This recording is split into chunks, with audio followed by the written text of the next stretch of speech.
የአንድምታ ትርጓሜ መጽሐፍት የቅዱሳን ገድላት ሌሎችም የተአምር መጽሐፍት መሰረታቸው ምንድነው? ብዙ ጊዜ አስረጅ ሆነው ሲቀርቡ የሌሎች ቤተ እምነቶች ከመጽሐፍ ቅዱስ አውድ ውጭ አድርገው የግለሰብ ሐሳብ ነው እያሉ ይሞግታሉና ቢብራራ። ጥያቄው እንግዲህ ምናልባት በትክክል ተረድቼ ከሆነ ከመጽሐፍ ቅዱስ ውጪ ያሉ ቤተክርስቲያን የምትገለገልባቸው መጽሐፍት ውስጥ የትርጓሜ መጽሐፍት፣ የገድል መጽሐፍት አሉ እና እነዚህ ምንጫቸው ምንድነው? ለምንስ ከመጽሐፍ ቅዱስ ተጨማሪ ይኖራሉ የሚሉትን ነገሮች ለማየት ነው። መጀመሪያ እንደው አጠር አድርጎ መጽሐፍ ቅዱስ ስንል ምን ማለታችን ነው የሚለውን እንደው አጭር ነገር ማንሳት ፈልጋለሁ። መጽሐፍ ቅዱስ የቤተ ክርስቲያን የተጻፈ ትውፊት ይባላል። ቤተ ክርስቲያን ክርስትና መሰበክ ሲጀምር ክርስትናን እንዲሰብኩ የተመረጡት ስንት ሐዋርያት ናቸው? የተላኩት ስንት ሐዋርያት ናቸው? 12። ከ12ቱ ሐዋርያት ተጨማሪ ሌሎች ስንት የእግዚአብሔርን ቃል በዓለም ላይ እንዲያገለግሉ ተመርጠው የታዘዙ ሌሎች አባቶች አሉ? 72 አባቶች አሉ። እነዚህ ሁሉ በመጽሐፍ ቅዱስ እንዴት እንደተመረጡ እንዴት እንደተሾሙ ይገልጻል። 12ቱን የመረጠበትን ከዚያ ጨምሮ 70ንም መረጠ፣ ሾማቸው፣ ሁለት ሁለት እያደረገም ላካቸው ብሎ ተጽፏል። ለዚህ አሿሿማቸው አመጣጣቸው አይቸግርም መጽሐፍ ቅዱስ ላይ ስላለ። ከዚያ በኋላ ግን ማስተማር ሲጀምሩ መጽሐፍ ቅዱስ ይዘው ነው እንዲያስተማሩት ነው አይደለም? እሺ ግዴ መጽሐፍ ቅዱስ አዲስ ኪዳንን ይዘው ነው ያስተማሩት ወይስ አይደለም? ጽፈው ነው? እስኪ አንድ እናስብ። የጻፉት እኮ እነሱ ራሳቸው ናቸው። ስለዚህ ማስተማር ሲጀምሩ ሁሉም ያዩትን የተማሩትን ከጌታችን ከእጁ ተአምራት ከቃሉ ትምህርት የሰራቸውን ተአምራት ያደረጋቸውን ሁሉንም የድህነት ስራዎች በሙሉ ያዩትን የመሰከሩት። ስለዚህ ሁሉም አዲስ ኪዳን ነበራቸው። የአዲስ ኪዳንን ትምህርት የአዲስ ኪዳንን ምስራች ለዓለም በተላኩበት አስተምረዋል። ያ የሁሉም ትምህርት ነው። ግን መጽሐፍ የሚባለውን የጀመሩት ጌታ ካረገ ከብዙ ዓመት በኋላ አሁን ለኛ የደረሰን የተጻፈው እነሱ ማስተማር ከጀመሩ ከብዙ ዓመት በኋላ የጻፉት ነው።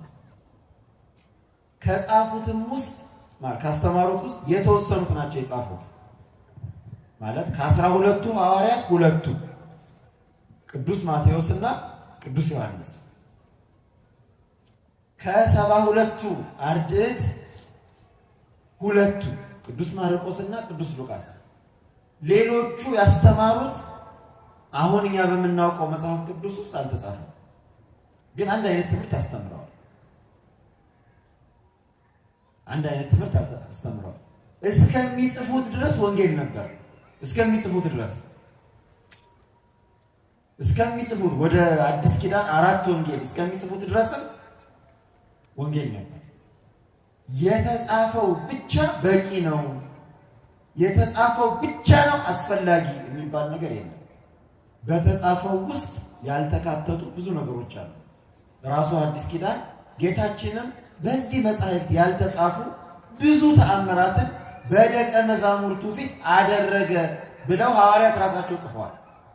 እኛ ያልጻፍነው እሱ ያደረገው በጣም ብዙ ነገር እንደው ዝም ብሎ እንደ ህሊናም ስናስበው 3 ዓመት ከ3 ወር ያስተማረው ትምህርት ሁሉ በእነዚህ 4 ወንጌሎች ያውም ተመሳሳይ ነገር በጻፉ ወንጌሎች ውስጥ ተካቷል ብሎ ማመን በራሱ ትክክል አይደለም። ጌታችን ከዚያ በላይ ብዙ ነገር አስተምሯል፣ ብዙ ነገር ጽፏል እና ብዙ ነገር አድርጓል። ያን ሁሉ አልጻፉትም። ግን ምንድነው ያሉት? የተጻፈው ሁሉ ለኛ መመከሪያ፣ ለኛ መጽናኛ፣ ለኛ ምስክር፣ ለኛ ማረጋገጫ የጽሑፍ ምስክር እንዲኖረን ተጻፈ እንጂ ያልተጻፈ በጣም ብዙ ነገር አለ። ቅዱስ ጳውሎስ የመሰረታቸው አብያተ ክርስቲያናት በአጠቃላይ ከ50 በላይ ናቸው። እሱ እየዞረ የመሰረታቸው በገላትያ ብቻ እና በገላትያ ዙሪያ ከ7 ቤተ ክርስቲያን በላይ ይመስርታል። መልእክት የጻፈው ግን ለ14ቱ ብቻ ነው። ለሌሎቹ አያስፈልጋቸውም። የተጻፈውም ለነዚያ ነው ብቻ ማለት ለምንድን ታዲያ ለገላትያ የተጻፈውን ለገላትያ ነው ብለው ለምን አልተውትም? ለምን መጽሐፍ ቅዱስ ውስጥ ገባ? መጽሐፍ ቅዱስን መረዳት ያስፈልጋል። መጽሐፍ ቅዱስን በሚገባ ምንድነው ብሎ መረዳት ያስፈልጋል መጀመሪያ ማለት ነው። ሁለተኛው በጣም የሚያሳዝነኝ ነገር ልንገራችሁ። መጽሐፍ ቅዱስን ብቻ ነው የምንቀበለው የሚሉት ሰዎች የሚሰሩት ስራ ከመጽሐፍ ቅዱስ ውጭ ነው። የሚሰሩት ስራ የሚያስተምሩት ትምህርት ከመጽሐፍ ቅዱስ ውጭ ነው። አሁን ግብረ ሰዶማዊ ያስተምራሉ፣ ከመጽሐፍ ቅዱስ ውጭ ነው። የለም መጽሐፍ ቅዱስ ውስጥ ግብረ ሰዶምን የመቀበል ነገር የለም። ሴቶች ካህናት ናቸው ይላሉ። ያው እኛ ቀኖናዊ ክህነት ስላልሆነ ባንቀበለው፣ ግን እንደው ቃሉን መጠቀማቸው በራሱ መጽሐፍ ቅዱሳዊ አይደለም። መጽሐፍ ቅዱሳዊ ነን የሚሉት ራሳቸው የሚያስተምሩትን የሚሰሩትን ከመጽሐፍ ቅዱስ ውጭ ነው። የተጻፈውን በቃል እንኳን ትርጉም ሳያስፈልገው በቀጥታ የተጻፈውን እንኳን አይቀበሉም። ብዙ ምስክር ልንናገር እንችላለን። ለዚያ መጽሐፍ ቅዱሳዊ እንዳልሆኑ መግለጽ እንችላለን። እኛ ግን ለምንድን ነው መጽሐፍ ቅዱስን የምንተረጉመው? የመጀመሪያው ከትርጉም መጽሐፍ ቅዱስ የሚተረጎም መጽሐፍ ነው በራሱ። ጌታችን ራሱ የተናገረውን ራሱ ተርጉሞላቸዋል። ለምሳሌ ሙሴ በምድረ በዳ እባብን እንደሰቀለው እንዲሁ የሰው ልጅ ይሰቀል ዘንድ ይገባዋል አለ። የሙሴ እባብ መስቀል የክርስቶስ በመስቀል ላይ መሰቀል ምሳሌ መሆኑን ጌታችን ነው የተረጎመው። ስለዚህ በብሉይ ኪዳን ሙሴ እባብን ሲሰቅል ለጌታችን መሰቀል ምሳሌ አድርጎ ለዕብራውያን አላስተማራቸው። ለዕብራውያን የነገራቸው እባብ ሰቅላለሁ፣ በእባብ የተነደፈ መጥቶ የተሰቀለውን መስቀል ይህ እባብ ይድናል፣ መምጣት ያልቻለ ድምፁን ሲያሰሙት ይሰማል። ይሄን የነገራቸው። በሐዲስ ኪዳን ግን ለጌታችን መሰቀል ምሳሌ መሆኑ ጌታችን ራሱ ተርጉሞ ነገራቸው። የዘሪ ምሳሌ አውጥቶ ነገራቸው። ዘሪ ሊዘራ ወጣ ብሎ ዘር በምሳሌ ዘሪ ሲዘራ አንደኛው በለም መሬት ላይ ያረፈ፣ አንዱ በድንጋይ ላይ ያረፈ፣ አንዱ በጨንጫ ላይ ያለፈ፣ አንዱ ደግሞ በማይረባ ነገር ላይ ቁጥቋጦ ውስጥ አረፈ። ይሄንን ምሳሌ ብሎ ትርጉሙን አያችሁ ብሎ ደግሞ ትርጉሙን ነገራቸው። መጽሐፍ ቅዱስ የሚተረጎም መሆኑን ራሱ መጽሐፍ ቅዱስ ይነግረናል። ስለዚህ ትርጓሜ ማለት መጽሐፍ ቅዱስን ማብራራት፣ መጽሐፍ ቅዱስ የያዘውን ምስጢር ለምዕመናን ለሊቃውንት እንዲያስተምሩ የበለጠ አስፋፍቶ ማስቀመጥ ማለት ነው። ትርጉም ማለት ሌላ ነገር፣ ሌላ አዲስ ትምህርት አዲስ ነገር መጨመር ማለት አይደለም። ትርጉም ማለት የያዘውን መሰረቱን ይዞ ይሄ ማለት ምን ማለት ነው? ምሳሌውን ከአማናዊው ትርጉም ማለት ሶስት ነገሮች ብቻ ነው። በጣም ብዙ ነገር ነው ትርጉም ማለት በቤተ ክርስቲያን፣ ግን ሶስት ነገር ልንገራችሁ። መተርጎም ማለት ምሳሌውን ከአማናዊው ማለት ለምሳሌ አሁን ያነሳሁት የሙሴ በሲና በረሃ እባብን መስቀል በሐዲስ ኪዳን የጌታችን መሰቀል ምሳሌ መሆኑን አውቆ ሙሴ ያደረገውን የተነተንትኖ በሐዲስ ኪዳን በጌታችን የተደረገልን የድህነት ሥራ ማብራራት ማለት ነው። መተርጎም ማለት ያ ነው። አንዱ ምሳሌ ከአማናዊ በምሳሌ የተነገሩ ነገሮች አሉ። ለምሳሌ ሙሴ ጸጳጦስ እንላለን አይደል? በምድረ በዳ እሳት በምድረ በዳ ሲነድ አየ። እሳቱ ውስጥ ደግሞ ቅጠል ለምለም ቅጠል አየ። እሳቱ ቅጠሉን አያቃጥለውም። ቅጠሉ ደግሞ ለምለም ነው፣ እርጥብ ቅጠል ነው፣ እሳቱን አያጠፋውም። ይሄ ነገር ምንድነው ብሎ ሙሴ ሊጠይቅ ቀረበ። ከዚያ በኋላ ከዚያ ቃል ወጣ፣ ሙሴ የቆምክበት መሬት የተቀደሰ ነውና ጫማህን አውልቅ አለው። ጫማውን አወለቀ። እግዚአብሔርም ተነጋገረው፣ ሂድና ፈርዖንን ሕዝቤን ያመልከኝ ዘንድ ልቀቅ አለው። አሁን ለሙሴ ይሄ ነገር ምንድነው ትርጉሙ? እሳት ቅጠልን ሳያቃጥል ቅጠል ደግሞ እሳትን ሳያጠፋ መገኘት ምንድነው ትርጉሙ? ሙሴ እንዴት ተረዳው? ለወዲያው ለሙሴ የሰጠው ትርጉም ሌላ ነገር አይነግረን። በቃ ይሄን ነግሮን ያልፋል መጽሐፍ ቅዱስ። ግን ይሄን ነገር ምንድነው ብላችሁ ጠይቃችሁ ታውቃላችሁ? ምንድነው ይሄ ነገር ምስጢር?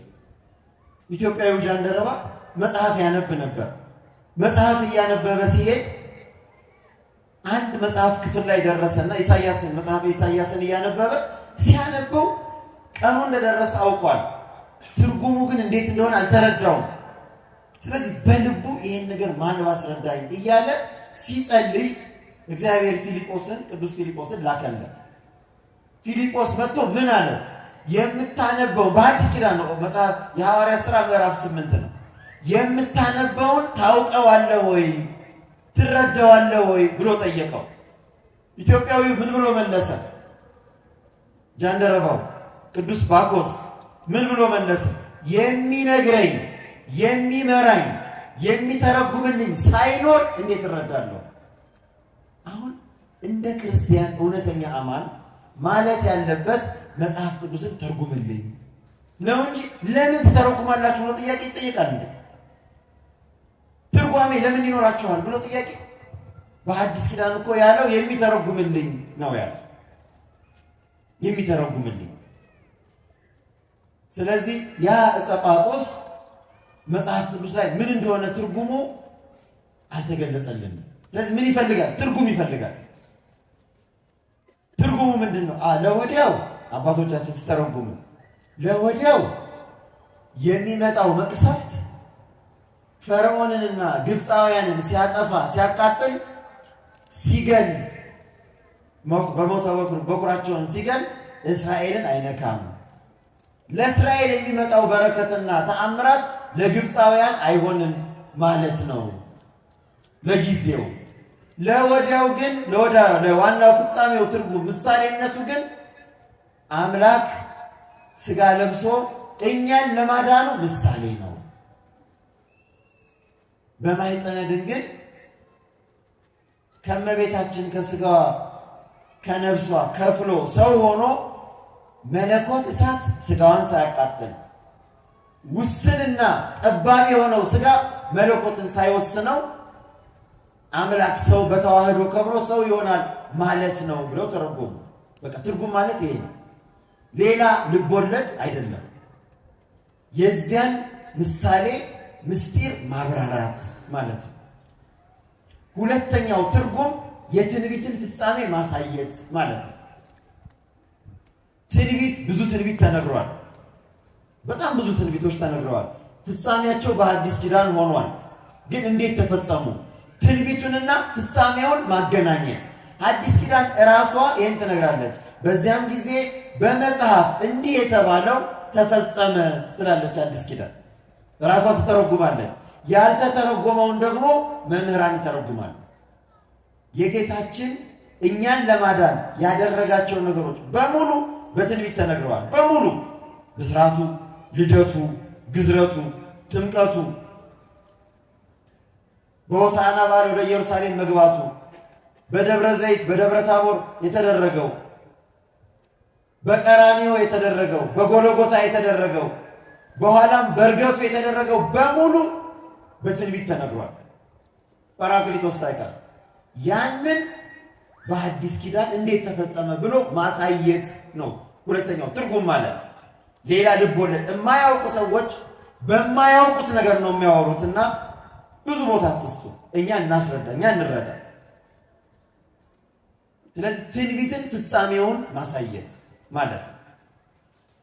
ሶስተኛው የተደበቁ የሚመስሉ ያልተብራሩ ለእናንተስ የመንግስት ምስጢር ተገልጾላችኋል፣ ለሌሎቹ ግን እንዲህ አድርጌ ማብራራት አለብኝ አለ ጌታ። ለምንድን ነው የምታብራራው? በምሳሌ ለምን ታስተምራለህ ብለው ጠየቁት። እሱ ምን አላችሁ? ለእናንተስ የመንግስት ምስጢር ተነግሯቸዋል፣ ተገልጾላቸዋል። ለእነሱ ግን እንደዚህ አድርጌ አስተምራለሁ። ተርጉመን ማስተማር እንዳለብን ጌታ አዞናል፣ ትእዛዝ ነው። ተርጉመን ምስጢርን አብራርተን ማስተማር እንዳለብን፣ እንዴት ነው የምንከውነው፣ እንዴት ነው የምናደርገው፣ እንዴት ነው የምናምነው የሚለውን መተርጎም እንዳለብን ነግሮናል፣ አዞናል፣ ትእዛዝ ነው። ስለዚህ ትርጉምን ተረጉማል። ሌሎቹን አጭራጭር አድርጌ ነው መልሰው። ትርጉም ማለት ይሄ ነው እና ሌሎች ብዙ ነገሮች አሉት። ቋንቋ መተርጎም አለበት፣ ዘይቤ መተርጎም አለበት፣ ምሳሌያዊ አነጋገር መተርጎም አለበት። አንድ መጽሐፍ ቅዱስ ትርጉም ባለሙያ የሆኑ መምህራችን ዶክተር ምክረ ስላሴ ቀሲስ ዶክተር ምክረ ስላሴ ስለ ትርጉም አስፈላጊነት አንድ ነገር ነገሩ። ችል በላችሁና ወደ ድርሳንና ገድሎች ይሄዳለሁ። ምን አሉን? መጽሐፍ ቅዱስ ስንተረጉም ወደ ሌላ ቋንቋ ስንተረጉም አንድ የመጽሐፍ ቅዱስ ክፍል በጣም አስቸገረን አሉ። ይሄውም ክፍል ምንድነው? ሁለት ክፍሎች ናቸው። ከብሉይ ኪዳን አንድ፣ ከሐዲስ ኪዳን። ዳዊትም አረጀ፣ በእድሜም ሸመገለ፣ ሞተም፣ አንቀላፋም፣ በአባቶቹ መቃብር ቀበሩት ይላል። ምንድነው ያለው? ሞት አይደለም ያለው፣ አንቀላፋ። አንቀላፋ፣ በአባቶቹ መቃብር ቀበሩት። ስንተረጉም በቀጥታ ቃል በቃል ተረጎም ነው አሉ። ከዚያ ለቋንቋው ተጠቃሚዎች ስናነብላቸው በጣም ደነገጡ። እንዴ ምን አይነት ጨካኝ ሰዎች ናቸው፣ በተኛበት ቀበሩት ብሎ ተረጎሙ። ምክንያቱም አንቀላፋ በእነዚያ ሰዎች እሳቤ ሞተ ማለት አይደለም። በዕብራውያን አንቀላፋ ሞተ ነው። ስለዚህ የቋንቋ አረዳድ ለውጦች ስላሉ ይሄ ቃል ምን መደረግ አለበት? መተርጎም አለበት። ቃሉ ግን መለወጥ የለበትም። ቋንቋው ላይ በትርጓሜ ግን መቅናት አለበት። አንቀላፋ ማለት ሞተ ማለት ነው ተብሎ መተርጎም አለበት። ባልንጀራ በሐዲስ ኪዳን ነው። ባልንጀራ ቢበድልህ ክፉም ስራ ቢያደርግብህ ይቅር በለው፣ ይሄንን ብታደርግ በራሱ ላይ የፍም ክምር ታከማቻለህ ይላል አዲስ ኪዳን። በራሱ ላይ የፍም ክምር። ይሄንን ተረጎምንና ወደዚያ ቋንቋ ስናነብላቸው አሉ በጣም አዘኑ። ይሄማ ምኑን ይቅር አልከው? ፍም ራሱ ላይ ያስቀመጥክበት እሳት እንዴት ይቅር አልከው አሉ። ግን ትርጉሙ ሌላ ነው። የእሳት ክምር ራሱ ላይ ታከማቻለህ ማለት ይቅር ብትለው ይጸጸታል። እንደው ይሄ ሰውዬ ደግ ሰው ሆኖ በደልኩት ብሎ ይጸጸታል ለማለት ነው። የእሳት ክምር ግን ጸጸት መሆኑን በምን እናውቃለን? ካልተተረጎመልን አናውቅም። ስለዚህ ትርጉም፣ የቋንቋ ትርጉም፣ የዘይቤ ትርጉም፣ የምስጢር ትርጉም፣ የታሪክ ሀተታ የሚባሉ በደንብ የታተተ ነገር አለ። መደምደሚያው ግን የትርጉም አስፈላጊነት መደምደሚያው ነገረ ድህነት ነው። አባቶቻችን ተርጉመው በመጽሐፍ ቅዱስ መደምደሚያቸው ነገረ ድህነትን ማሳየት ነው። ከድህነታችን ጋር ያለውን ነገር የመጻሕፍት ዋና ዓላማ እኛን ማዳን መሆኑን ማሳየት ነው።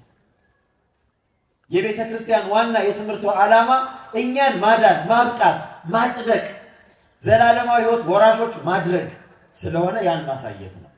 ድርሳንና ገድል ባጭሩ ድርሳን መጽሐፍ፣ ገድል መጽሐፍ የጀመሩት ራሳቸው ሐዋርያት ናቸው። የመጀመሪያው ገድል ጸሐፊ ቅዱስ ሉቃስና ቅዱስ ጳውሎስ ናቸው። አሁን ገድል አይጻፍም የሚሉ ሰዎች እንወደዋለን የሚሉት ጳውሎስ የመጀመሪያው ገድል ጸሐፊ ነው። የመጀመሪያው የብሉይ ኪዳን ያውም የሐዲስ ኪዳንን አይደለም፣ የብሉይ ኪዳን አባቶችን ገድል ዕብራውያን ላይ ጽፎታል። የብሉይ ኪዳን አባቶችን ገድል ለአቴና ሰዎች አቴና ደርሶ ስለ ዕብራውያን ገድል ተናግሯል።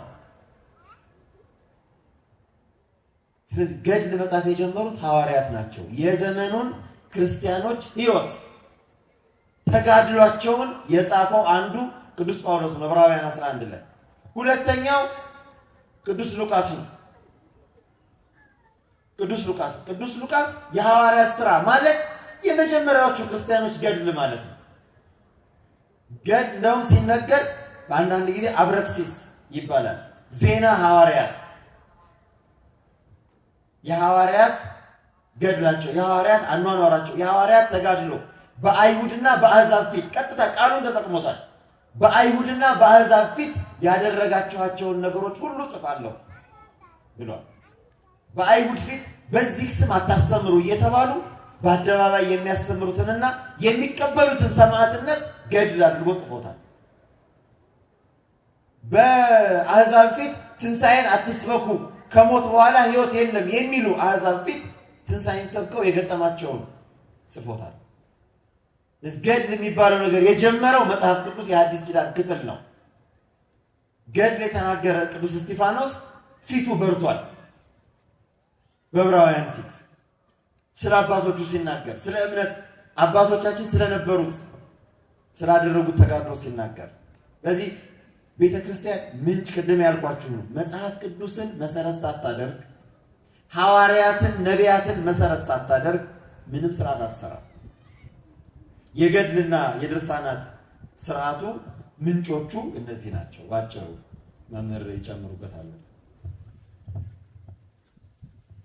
እሺ እግዚአብሔር ይስጥልኝ። ባጭሩ ሰዓቱ ስለመሸ አንዳንዶችም የመሸባቸው እየሄዱ ስለሆነ ላለማስቸገር ባጭሩ አንዳንድ ነገሮችን ማንሳት ፈልጋለሁ። ስለ ትርጓሜ አንዲት ጥቅስ ላንብብላችሁ። የሉቃስ ወንጌል ምዕራፍ 24 ቁጥር 27 ላይ እንዲህ ይላል። ጌታ ለሉቃስና ለቀለዮጳ የተናገራቸው ነው። በክርስቶስ ከተነሳ በኋላ እነሱ ወደ ኤማሁስ ሲሄዱ ጌታ ተገልጾላቸው ምንድነው ይሄ ደክማችሁ ስትሄዱ፣ ወይም ላንብበው ከዚህ ጀምሮ ማለት ነው ይሻለኛል ይመስለኛል በመናገር ጊዜ ከመወስድ።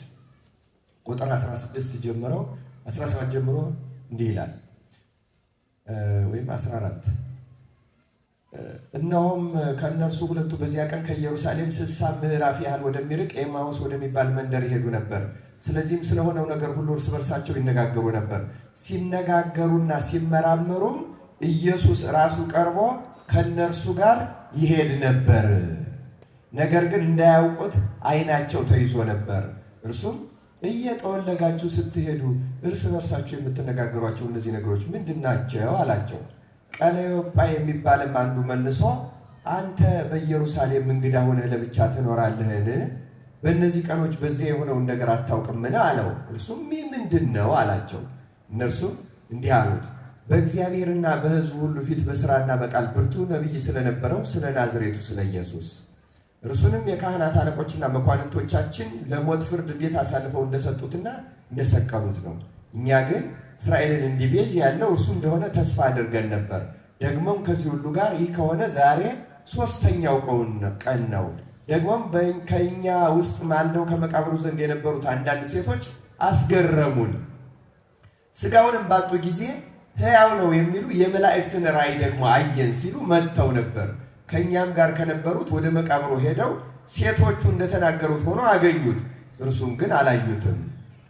እርሱም እናንተ የማታስተውሉ ነቢያትም የተናገሩትን ሁሉ ልባችሁ ከማመን የዘገየ ክርስቶስ ይህን መከራ ይቀበል ዘንድና ወደ ክብሩ ይገባ ዘንድ ይገባው የለምን አላቸው ይልና ቁጥር 27 ላይ እንዲህ ይላል፣ ከሙሴና ከነቢያት ሁሉ ጀምሮ እርሱ ስለ እርሱ በመጽሐፍት ሁሉ የተጻፈውን ተረጎመላቸው ይላል። ምን ያደረገላቸው?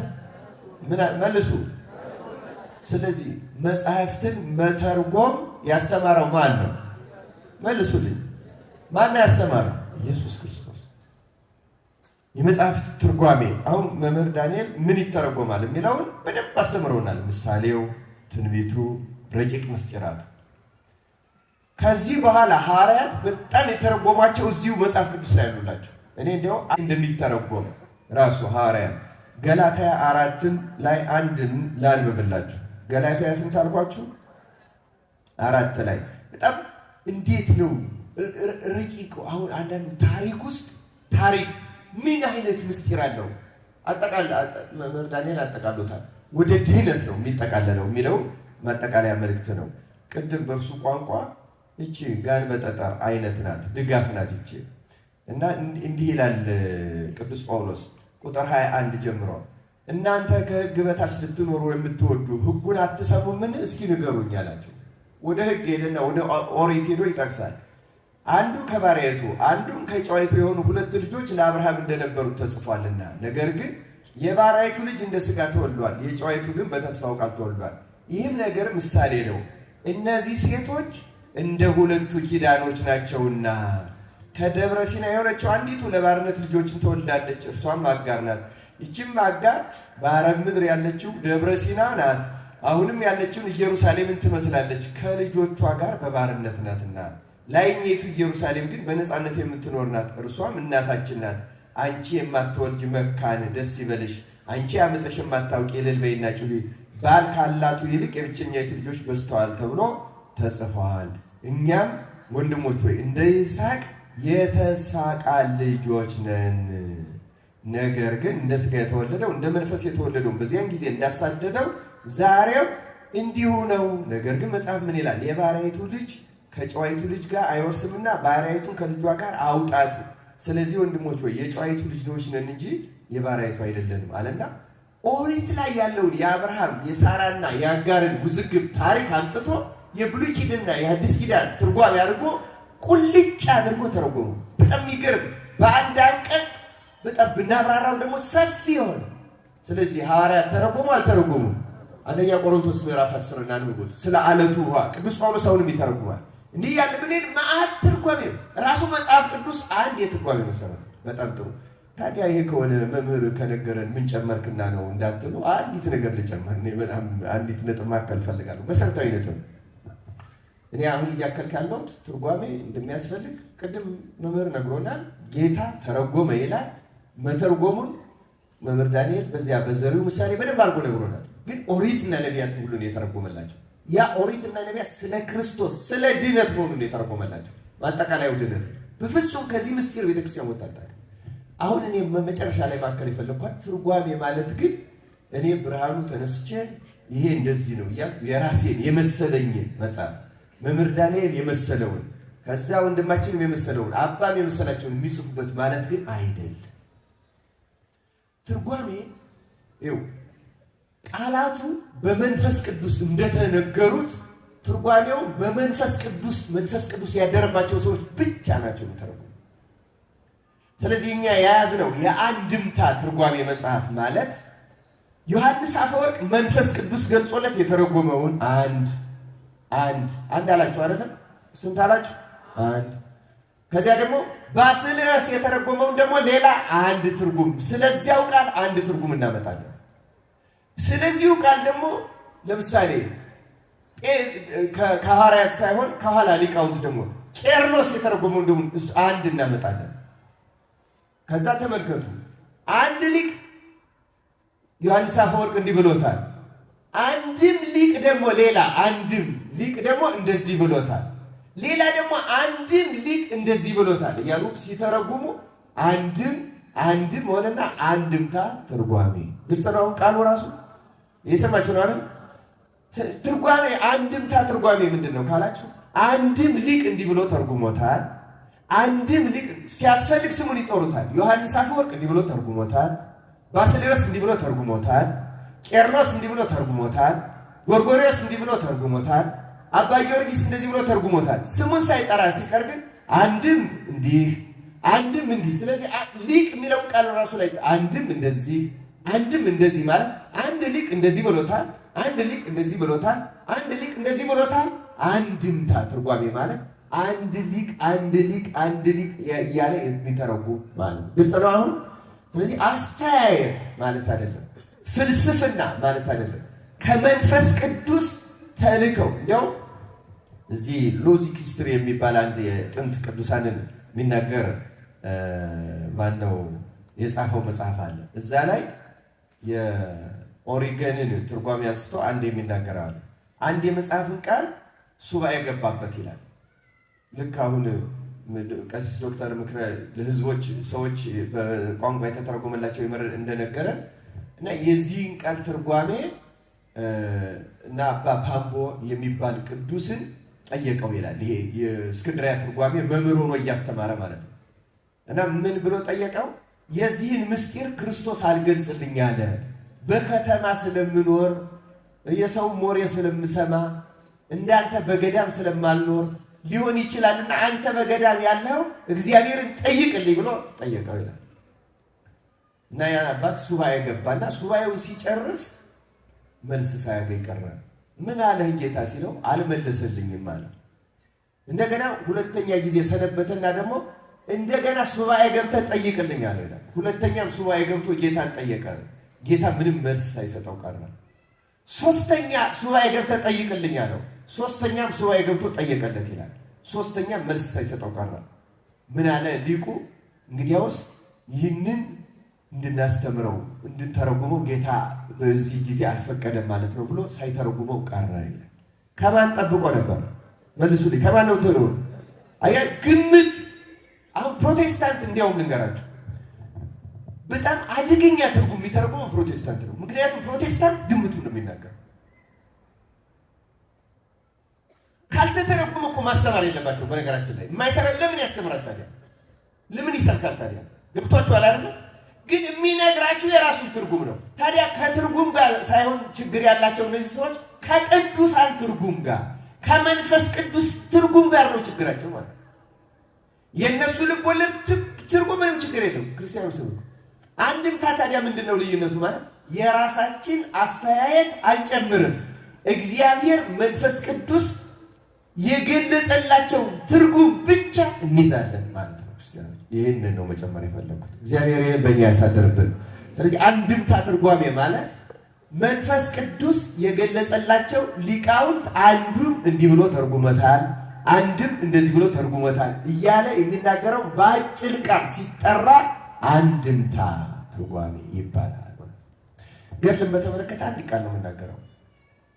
መምህር ዳንኤል መጽሐፍ ቅዱስ ላይ ያነሱ እኔ ከጌታም መጀመር እንችላለን ብዬ ነው። የማቴዎስ ወንጌል ምዕራፍ 11 ላይ ስታነቡ ዮሐንስ 2 ደቀ መዛሙርቱን ልኮ ጌታን ጠይቁት አላቸው። ከዚያ በኋላ ደቀ መዛሙርቱ መልስ ከሰጣቸው በኋላ ጌታ ስለ ዮሐንስ ለሕዝቡ ሰበከ ይላል። ለሕዝቡ ምን አደረገ? ስለማን ነው የሰበከው? ስለዚህ ስለ አንድ ጻድቅ፣ ስለ አንድ ሐዋርያ፣ ስለ አንድ ነቢይ ማስተማር በአውደ ምሕረት የመጀመሪያው የጀመረው ኢየሱስ ክርስቶስ ያስተማረው ስለ ዮሐንስ መጥምቅ ነው። ከሴቶች ከተወለዱት እርሱን የሚያክል የለም። እሱ የሚነድ መብራትና የሚያበራ ብርሃን ነው። እናንተ ግን በእርሱ ብርሃን ጥቂት ጊዜ ብቻ ልትደሰቱ ወደዳችሁ እያለ ስለ ዮሐንስ ታላቅነት ገድሉን አንስቶ የመሰከረው ኢየሱስ ክርስቶስ ነው። የገድል ማስተማር ጀማሪው ኢየሱስ ክርስቶስ ነው።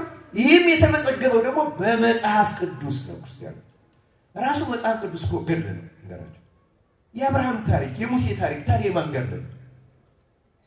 እስኪ መጽሐፍ ቅዱስ ውስጥ ገድል የሌለበት የትኛው? ገድል ማለት እኮ በግዕዝ ስራ ማለት ነው።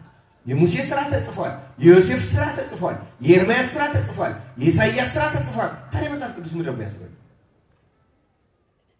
ቅድም መምህር እንዳሉት በቃል የተጻፉ በቃል የተላለፉ አሉ፣ በመጽሐፍ የተጻፉ አሉ።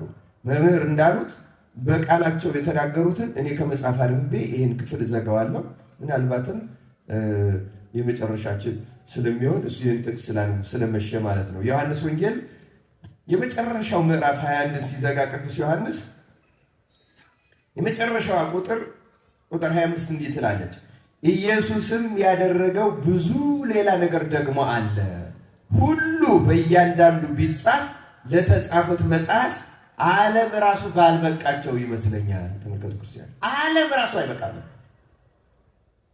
ስለዚህ ክርስቲያኖች የተጻፈው እንደው በጣም ትንሹ ነው።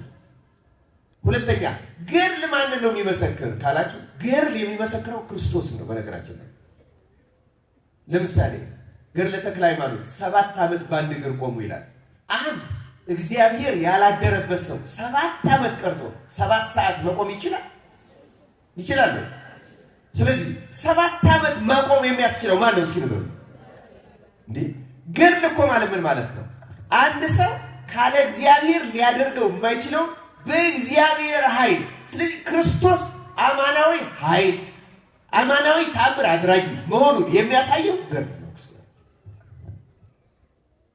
ግን የክርስቶስ ኃይል መገለጫ ነው። የክርስቶስን ኃይል የማይገልጽ ገድል ካለ ቤተክርስቲያን አትቀበለውም። ቤተክርስቲያን ክርስቶስን ማሳየት አለበት፣ ድህነትን ማሳየት አለበት። ገድለ ተክለ ሃይማኖት እኮ የሚነግራችሁ ምንድን ነው? ክርስቶስን ለመስበክ ወላይታ ሄደው የገጠማቸውን ነገር የሚነግረን አይደለም እንዴ? ሲዘዋወሩ እስቲ ገድል ሆኖ ስለ ክርስቶስ መስበክ የማይነግረን አንድ ይጣስ። ስለ ክርስቶስ ፍቅር ገዳም ገብቶ አጋንንትን ስለመዋጋት ያልሆነ ገድል እስኪ አንድ ገድል ይምጣ።